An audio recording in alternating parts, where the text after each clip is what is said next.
কাকিমা, আর একটু সহ্য করো বাবু। আমার তার সইছে না। তুমি চিত হয়ে শুয়ে পড়ো, আমি বাকি যা করার করছি। সেদিন রাতে যা হলো তা কোনো দিন ভুলব না। আমি ঋষি, এই বয়সেই প্রেমে ছ্যাঁকা খেয়ে বসেছি। উঠতি বয়সের ব্যথা ভোলাতে কিছু সহৃদয় বন্ধু এগিয়ে এসেছিল সেই সময়। তাই তাদের দৌলাতে সিনেমা দেখা শুরু হলো। সেই বয়সে সিনেমা দেখে কী অনুভূতি হয় সেটা নিশ্চয়ই বলে দিতে হবে না। ভগবানকে মানত পর্যন্ত করলাম 10 টাকার, যাতে কারো সাথে বন্ধুত্ব করতে পারি। এই রকমই সমমনোভাবাপন্ন বন্ধুর সাথে একদিন একটা মেয়ের বাড়িতে গিয়ে ঢুকলাম, যে কিনা টাকা দিলেই গাড়ি চালাতে দিবে।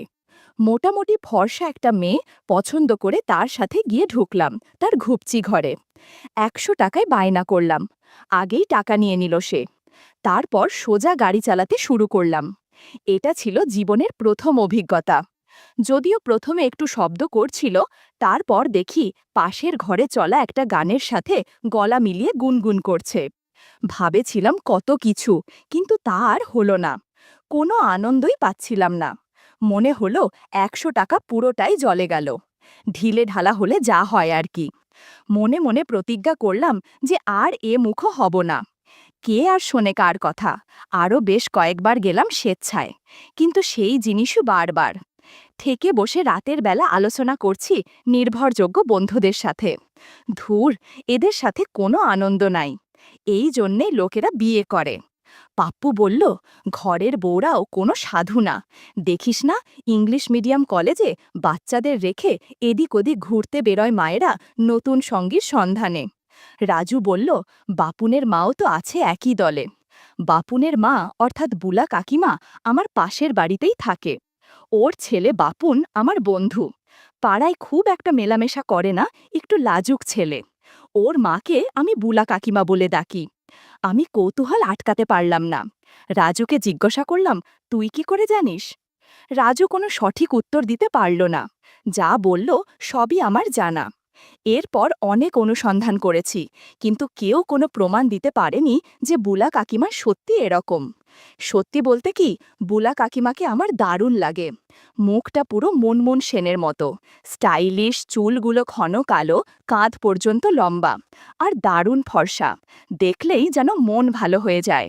সেই কবে থেকে বুলা কাকিমাকে কল্পনা করে আসছি, কিন্তু কখন কিছু করা হয়নি। আস্তে আস্তে নিজের একটা ফ্যান্টাসির জগৎ তৈরি হলো, যে জগতে শুধু আমি আর বুলা কাকিমা। রিয়া আমার হবু বউ, ফোনে আমরা বেশ গল্পই করি। একদিন সেই রকম আলোচনায় ঘুরতে ঘুরতে রিয়া বলল, তোমাদের পাশের বাড়ির বউটা একটু অন্যরকম না? জিজ্ঞাসা করলাম কেন?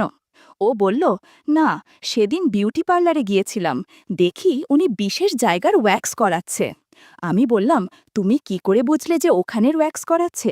ও বলল, সবার সামনেই তো করে, শুধু টাওয়েল দিয়ে আড়াল করা থাকে। ভদ্র মহিলা খুব একটা সুবিধের না। আমি বললাম, যেন? ও বলল, আমি দেখেছি অনেকদিন গড়িয়াহাটে কয়েকটা ছেলের সাথে। বেশিরভাগ ওই সব ছেলেদের সাথে ঘোরে উনি। দেখো, তোমার তো পাশের বাড়ি, তোমার ওপর আবার নজর না পড়ে। আমি যা পারবো না, হয়তো উনি দিয়ে দেবেন তোমার পছন্দের জিনিস। দারুণ লাগবে তোমার, বলে খিলখিল করে হেসে উঠল আর ফোন কেটে দিল। সন্ধেবেলা ঠেকে বসে আছি, দেখি বাপুন কোথাও বেরোলো। আমি সবাইকে বললাম যে দাঁড়া, একটু ঘুরে আসি। সোজা বুলা কাকিমার বাড়িতে চলে গেলাম। দরজায় নক করতেই বুলা কাকিমা দরজা খুলে আমাকে দেখে একটু অবাক হলো। বলল, কি রে, কি ব্যাপার? আমি বললাম, কাকিমা, বাপুর নেই? কাকিমা বলল, না, ও তো কম্পিউটার ক্লাসে গেছে। আমি বললাম, আমার একটা বই দরকার ছিল ওর থেকে। কালকে একটা টিউশনি আছে, তাই ভাবছিলাম একটু রিভিশন দিয়ে নেই। কাকিমা বলল, তো বাপুন ফিরে আসুক, তারপরে আসিস। বুঝলাম কাকিমা সহজে রাজি হবে না, তাই সেখান থেকে ফিরে এলাম। রাতে আবার উঁকি দিলাম। এবার বাপুন ঘরেই আছে। আমাকে দেখে বাপুন বলল, আয় আয়, ভেতরে আয়। বুলা কাকিমা একটা হালকা নাইটি পরে আছে। কেমন যেন একটা অনুভূতি হলো। আমি পা তুলে ক্রস করে বসলাম। কাকিমা কিছু বুঝল কিনা জানি না, তবে কাকিমা একটা ওড়না জড়িয়ে নিল। মনে মনে বললাম, বাইরে পূজা, ভেতরে খেলা, মুখে মেলা। কিছুক্ষণ আলোচনা করে বেরিয়ে আসছি। কাকিমা গেট দেওয়ার জন্য নিচে নেমে এলো, আমার পিছন পিছন। বাপন বসে টিভি দেখছে। আমি গেটের কাছে এসে ঘুরে দেখলাম কাকিমা আমাকে কেমনভাবে দেখছে যেন। মনে হয় জাদুর লাঠি দেখে ফেলেছে। কাকিমা সেদিকে একবার আর চোখে দেখল। আমাকে জিজ্ঞেস করল, কিরে, তোর সমস্যা মিটেছে? আমি বললাম, হ্যাঁ কাকিমা। কাকিমা বলল, ঠিক আছে বাবা, মন দিয়ে পড়াশোনা কর। আমার ছেলে তো পড়তেই চায় না। মনে মনে বললাম, ধুর ধুর বাবা বলে দিল। চালাকি করে কাকিমাকে একটু আস্তে করেই বললাম, সেদিন আপনাকে রবীন্দ্র সদলে দেখলাম। কাকিমা একটু চমকে বলল, হ্যাঁ, একটা বিয়েবাড়ি যাওয়ার ছিল। তুই কি করছিলি? গার্লফ্রেন্ড নিয়ে গেছিলি নাকি? বেশ মিষ্টি দেখতে মেয়েটা, আজকে দেখলাম দুপুরে তোর বাড়িতে ঢুকতে। আমি বললাম, হ্যাঁ, ওকেই তো পড়াই।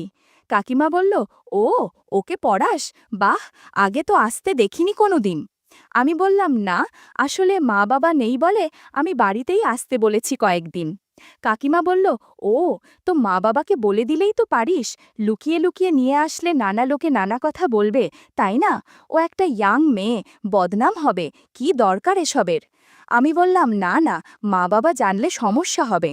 কাকিমা বলল, তো আমি বলে দেব তো, বল বৌদিকে। আমি বললাম, আচ্ছা বলো, কিন্তু আগে একটা চাকরি পায় তারপর। কিন্তু কাকিমা, একটা কথা জিজ্ঞাসা করব ভাবছিলাম, কিন্তু সাহস পাচ্ছি না।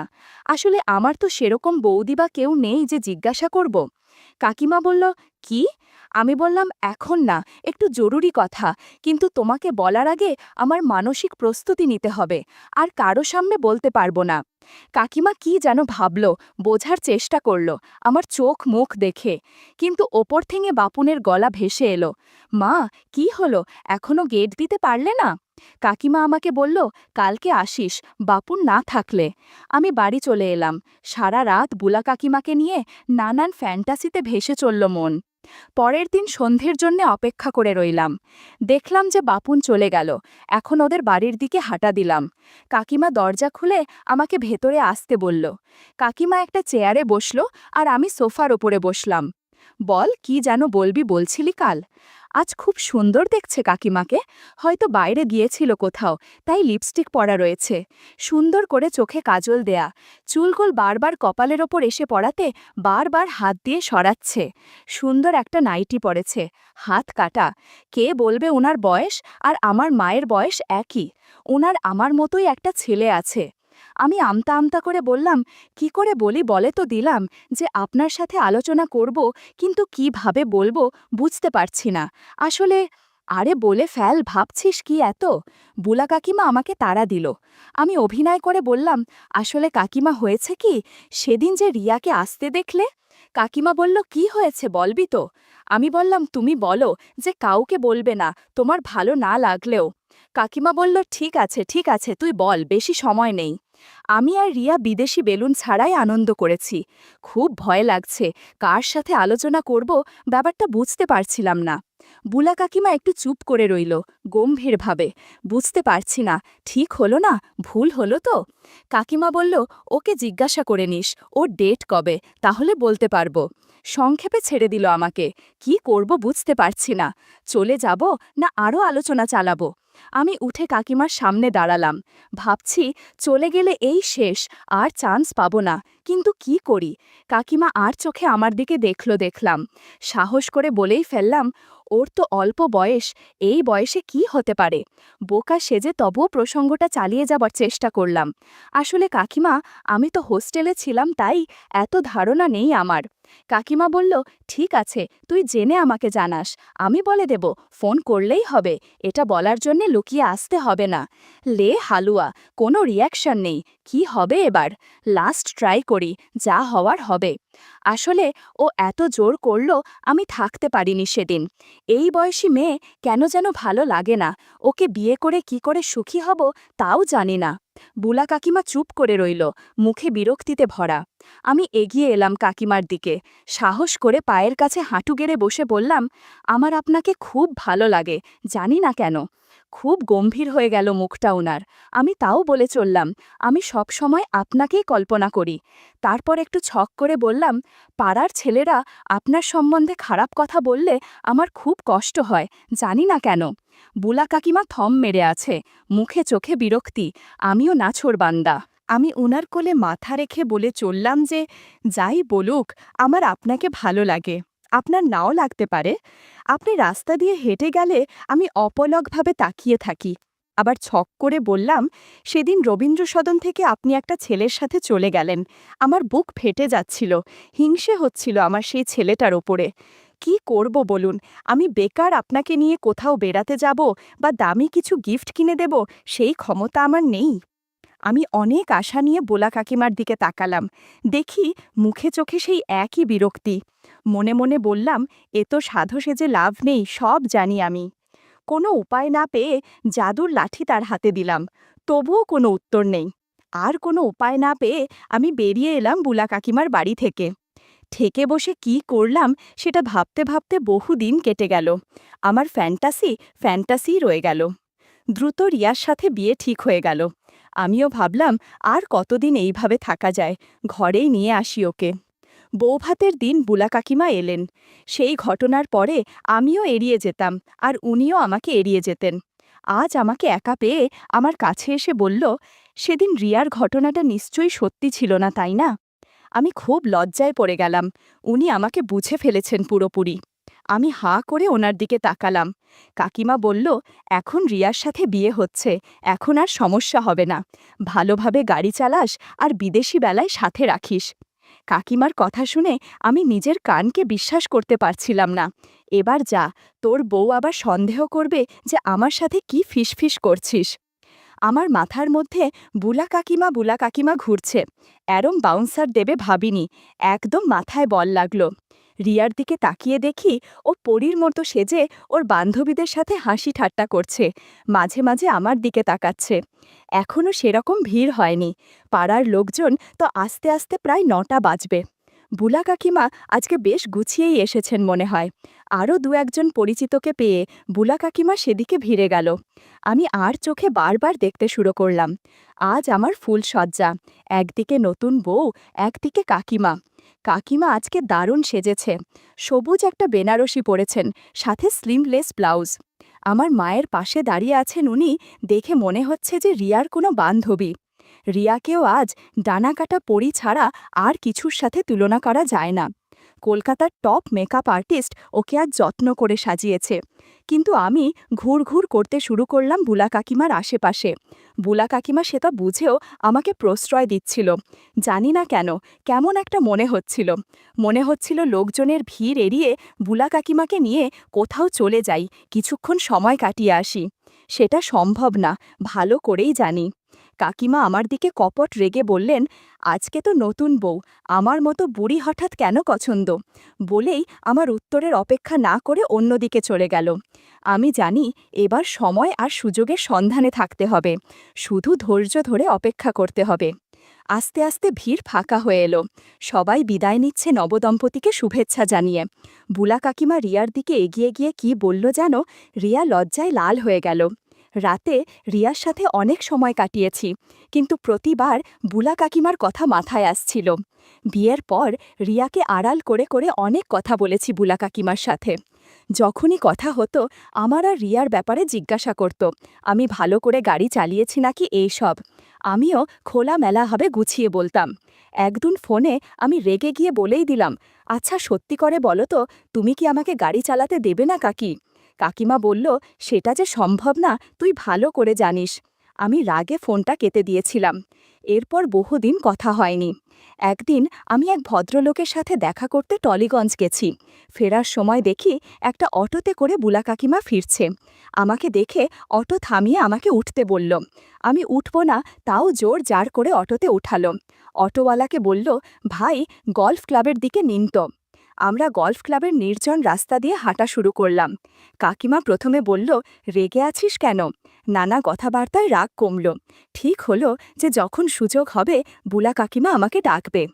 একদিন কাকিমা ফোন করে বলল, আমার বাড়িতে আয়। আমি 6-9 চিন্তা না করে সিঁড়ি দিয়ে উঠলাম। দরজা নক করতে বুলা কাকিমা দরজা খুলে দিল। আমি থমকে গিয়ে দেখলাম যে আমার জন্যে এত আয়োজন। গাছের বাতাবি লেবু রেডি করে রেখেছে, চোখে একটা ব্লু কন্টাক্ট লেন্স পরেছে, আইলাইনার দিয়ে সুন্দর করে চোখ আঁকা, সুন্দর একটা শাড়ি পরেছে, সাথে স্লিভলেস ব্লাউজ।